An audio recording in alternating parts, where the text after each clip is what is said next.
बिस्मिल्लाहिर्रहमानिर्रहीम। ख्याल टीवी के मुअज़्ज़ज़ ख़वातीन व हज़रात, अस्सलामु अलैकुम व रहमतुल्लाहि व बरकातुहू। मैं हूँ आपका दोस्त मोहम्मद अली खिज़र। आज की इस वीडियो में हम बात करेंगे खाने की वजह से हज़रत ईसा अलैहिस्सलाम के हवारियों पर क्या अज़ाब आया।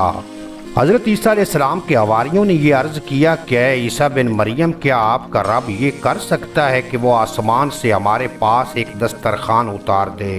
तो हज़रत ईसा अलैहिस्सलाम ने फरमाया कि इस तरह की निशानियां तलब करने से अगर तुम लोग मोमिन हो तो खुदा से डरो।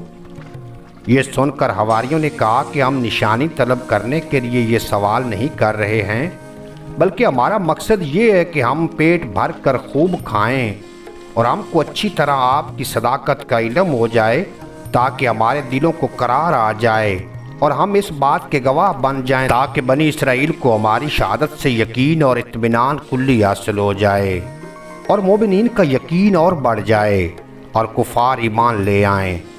हवारियों की इस दरख्वास्त पर हज़रत ईसा अलैहिस्सलाम ने बारगाह खुदावंदी में इस तरह दुआ मांगी, ऐ हमारे रब, हम पर आसमान से एक दस्तरखान उतार कि वो हमारे लिए ईद हो हमारे अगले पिछलों की, और तेरी तरफ से निशानी और हमें रिज़्क दे, और तू सबसे बेहतर रोज़ी देने वाला है।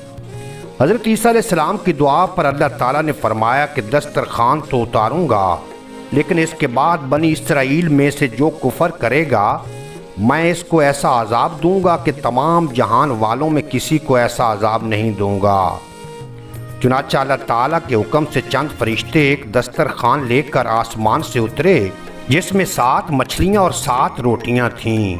बाज़ रवायात में है कि फरिश्ते दस्तरखान में रोटी और गोश्त लेकर आसमान से ज़मीन पर नाजिल हुए, और बाज़ रवायतों में ये भी आया है कि तली हुई एक बहुत बड़ी मछली थी जिसमें कांटा नहीं था और इसमें रोगन टपक रहा था, और इसके सर के पास नमक और दुम के पास सिरका था, और इसके इर्द गिर्द किस्म किस्म की सब्जियां थीं, और 5 रोटियां थीं। एक रोटी के ऊपर रोगन ज़ैतून, दूसरी पर शहद, तीसरी पर घी, चौथी पर पनीर, 5वीं पर गोश्त की बोटियां थीं। दस्तरखान के इन सामान को देखकर हज़रत ईसा अलैहिस्सलाम के एक हवारी शमऊन ने कहा, जो तमाम हवारियों का सरदार था, ऐ रूह अल्लाह, ये दस्तरखान दुनिया के खानों में से है या आखिरत के? तो आपने फरमाया, ये ना तो दुनिया के खानों में से है ना आखिरत के, बल्कि अल्लाह ताला ने अपनी कुदरत कामला से तुम्हारे लिए इस खाने को अभी अभी ईजाद फरमा कर भेजा है।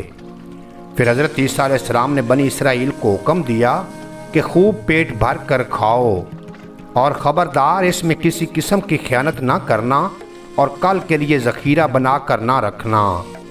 मगर बनी इसराइल ने इसमें खयानत भी कर डाली और कल के लिए ज़ख़ीरा भी बना कर रख लिया। इस नाफरमानी की वजह से अल्लाह ताला का इन लोगों पर यह अजाब आया कि ये लोग रात को सोए तो अच्छे खासे थे, मगर सुबह को उठे तो मसक होकर कुछ खंजीर और कुछ बंदर बन गए। फिर हज़रत ईसा अलैहिस्सलाम ने इन लोगों की मौत के लिए बद दुआ की, तो तीसरे दिन ये लोग मर कर दुनिया से नेस्तो नाबूद हो गए, और किसी को ये भी मालूम नहीं हुआ कि इनकी लाशों को ज़मीन निगल गई या अल्लाह ने इनको क्या कर दिया। अल्लाह ताला ने इस अजीब और अजीम और शान वाक़े का तज़किरा कुरान मजीद की सूरत माइदा में फ़रमाया है, और इसी वाक़े की वजह से इस सूरत का नाम माइदा रखा गया। माइदा दस्तरखान को कहते